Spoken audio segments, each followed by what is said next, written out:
नमस्कार दोस्तों, आप सभी का स्वागत है एक बार फिर से आपके अपने YouTube channel Arvind study GK पर। दोस्तों, जैसा कि आप सभी को पता है दोस्तों, SSC GD 2025 practice set number 13 चल रहा है। दोस्तों 12 प्रैक्टिस सेट मैंने करा दिए हैं। अगर आपने नहीं देखे हैं तो हमारे चैनल को विजिट करें और 12 प्रैक्टिस सेट को देखें और अपने जीएस के स्कोर को अच्छा करें। अगर आप पढ़ने में अच्छे हैं तो आप अपना तैयारी भी देख सकते हैं कि आपकी तैयारी कहाँ पर है। दोस्तों शुरू करते हैं प्रैक्टिस सेट का क्वेश्चन नंबर फर्स्ट।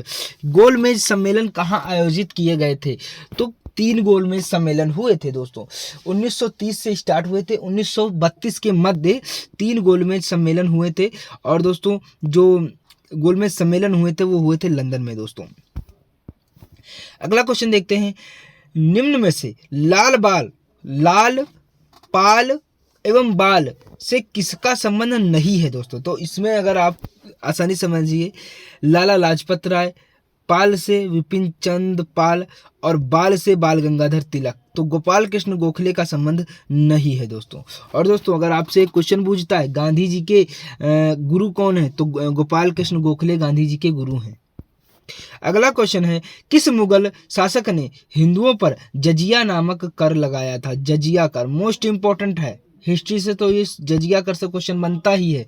जजिया कर को सबसे पहले किसने लगाया, जजिया कर को बंद किसने किया, जजिया कर को फिर से किसने लगाया, इस प्रकार के क्वेश्चन बनते ही रहते हैं दोस्तों। तो इसका राइट आंसर होगा ऑप्शन सी, औरंगजेब ने जजिया कर को जो था मुगल बादशाह हिंदुओं पर भी लगाया था। तो मुगल बादशाह ने हिंदुओं पर भी लगाया था। अगला क्वेश्चन है, भारत का वह पहला शासक कौन था जिसने मोहम्मद गौरी को पराजित किया था? तो मोहम्मद गौरी को दोस्तों भीमदूती ने पराजित किया था। भीमदूती ने मोहम्मद गौरी को पराजित किया था दोस्तों, भीमदूती ने। दोस्तों इसको जो राइट आंसर होगा ऑप्शन सी होगा। अगला क्वेश्चन आ जाता है, अशोक के शिलालेखों को सर्वप्रथम किसने पढ़ा था? तो सर्वप्रथम किसने पढ़ा था, इसमें दोस्तों 2 क्वेश्चन मैं आपको बताऊंगा। अगर मैं सर्वप्रथम पढ़ने की बात करूं तो जेम्स प्रिंसेप ने पढ़ा था और खोजा था पैट्री पैंथलर ने खोजा था। तो इसका राइट आंसर होगा ऑप्शन डी, इसका राइट आंसर है। अगर आपसे क्वेश्चन पूछा जाए अशोक के शिलालेखों को सबसे पहले खोजा किसने था, तो पैंथलर ने खोजा था। और अगर आपसे पूछा जाए सबसे पहले पढ़ा किसने था, तो जेम्स ने पढ़ा था। तो अगर इस क्वेश्चन की बात हो कि पढ़ने वाले पर, तो जेम्स प्रिंसेप इसका राइट आंसर होगा।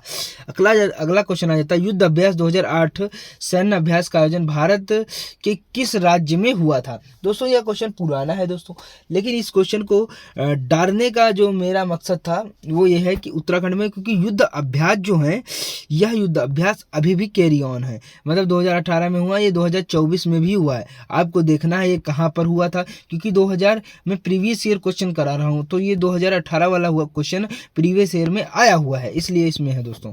अगला जाता है, निम्नलिखित में से चित्रकला के क्षेत्र में कौन प्रसिद्ध है? तो चित्रकला के क्षेत्र में जो प्रसिद्ध नाम है वो है राजा रवि वर्मा। दोस्तों राजा रवि वर्मा इसका राइट आंसर हो जाएगा दोस्तों। अगला क्वेश्चन है, निम्नलिखित में से कौन सा स्थान कसीदाकारी की चिकनकारी शैली के लिए प्रसिद्ध है? चिकनकारी शैली यानी कि चिकनकारी के लिए तो आप सभी को पता है, लखनऊ नवाबों का शहर जो है बहुत अधिक प्रसिद्ध है दोस्तों। उत्तर प्रदेश की राजधानी थाल घाट, भोर घाट, पाल घाट दर्रे अवस्थित हैं दोस्तों। तो यहाँ पे दोस्तों आपको थोड़ी चीज़ समझनी होगी कि यहाँ पर लिखा काराकोरम श्रेणी, विंध्याचल श्रेणी, हिमाचल श्रेणी और एक है पश्चिम घाट श्रेणी।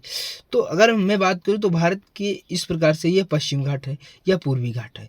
तो इसमें जो दर्रों की बात करूँ तो थाल घाट दर्रा और भोर घाट दर्रा ये महाराष्ट्र में पड़ जाते हैं, और पाल घाट दर्रा ये आपका यहाँ पर पड़ जाता है।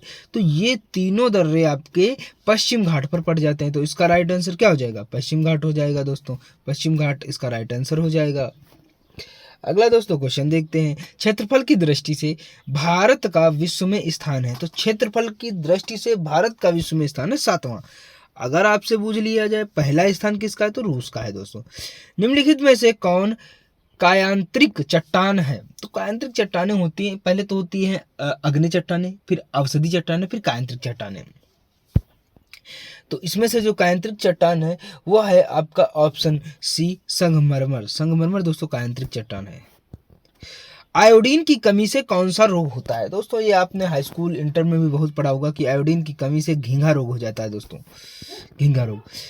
सौरमंडल में सबसे बड़ा ग्रह है, तो सौरमंडल का जो सबसे बड़ा ग्रह है इसके बारे में आपसे पूछा गया है।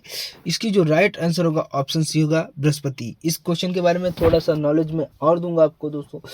बृहस्पति अपने अक्ष पर सबसे कम समय में दोस्तों चक्कर लगाने वाला ग्रह है और सौरमंडल का सबसे बड़ा ग्रह भी है। यह सबसे कम मतलब लगभग 10 घंटे में ही अपने जो है अपने ही अक्ष पर चक्कर लगा लेता है दोस्तों।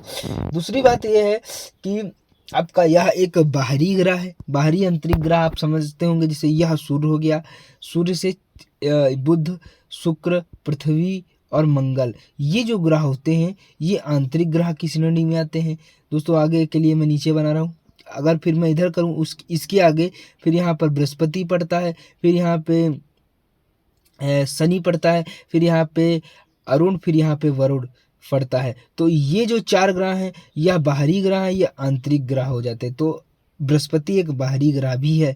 अगर मैं बात करूं सूर्य से बढ़ती हुई दूरी पर 5वें स्थान पर पड़ता है दोस्तों बृहस्पति ग्रह। अगला दोस्तों क्वेश्चन देखते हैं। क्वेश्चन नंबर अगला है दोस्तों, इकोमार्क किसी उत्पाद के लिए उत्पाद पर दिया गया एक प्रण का चिन्ह होता है। मतलब कहने का इको मार्क किस पर लगता है?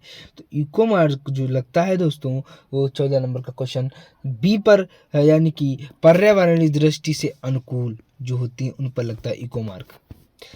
उत्तर दक्षिण गलियारा परियोजना किन्हें आपस में जोड़ती है? तो इसका दोस्तों राइट आंसर होगा ऑप्शन सी, श्रीनगर से कन्याकुमारी दोस्तों।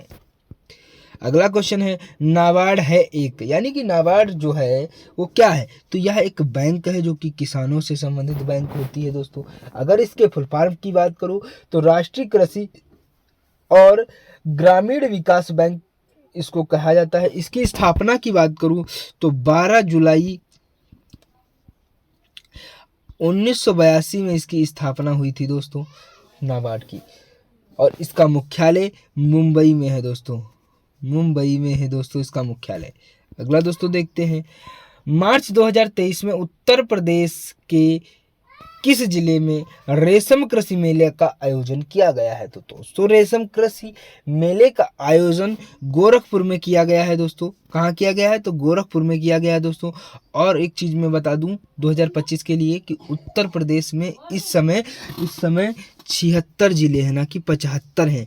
ये लगभग महाकुंभ चल रहा है, इसलिए एक प्रयागराज महाकुंभ नाम से एक जिला बना हुआ है दोस्तों। तो इस समय उत्तर प्रदेश में 76 जिले हैं। अगला क्वेश्चन देखते हैं, भारत में ग्रामीण क्षेत्र में कौन सी बेरोजगारी सर्वाधिक पाई जाती है?